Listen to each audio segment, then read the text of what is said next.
104 CHUM-FM, The Red Barchetta, and the new Moving Pictures LP. You're hearing it for the first time in the world right here on CHUM-FM.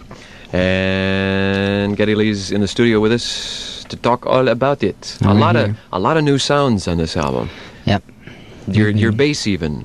A lot of new bass textures. I don't know how to put it into words really, but...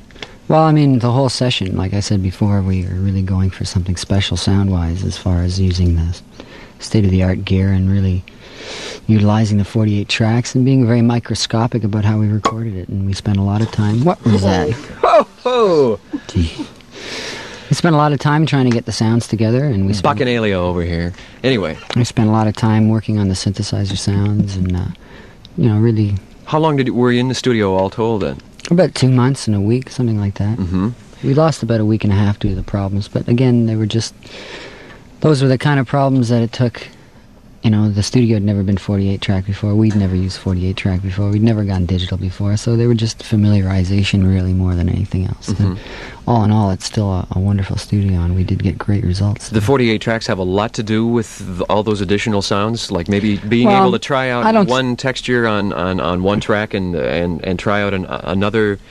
Not really. The same few bars in another way on another track. What it really did for us was we were able to get a bass and drum sound that we liked, put it on one 24 track, and I don't know if people out there understand the process of recording to that degree, but on one of the 24 tracks we recorded our bass and drum tracks, and then we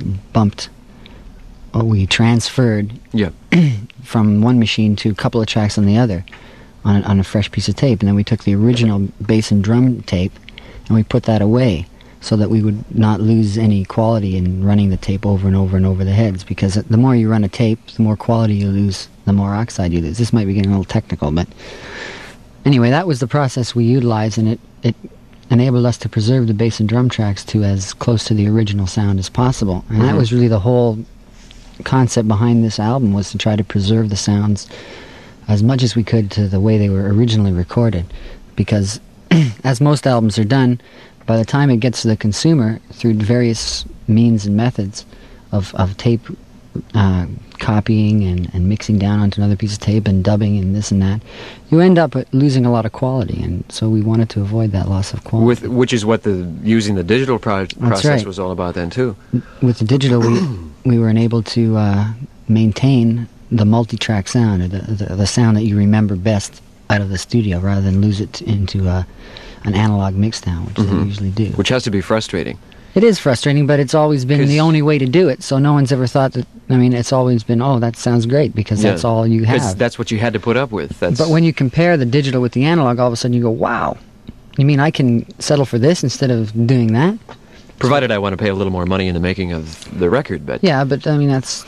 It works out toward the end, in the end. Sure, yeah. It's well worth it to preserve the quality. So, from that point of view, that's how the extra tracks came in handy. Not so much that we had 48 tracks now; we could start putting millions of things, because we didn't do all that much more overdubbing than we normally do. We just did it. You just had more room to keep the sound cleaner. That's right. That way.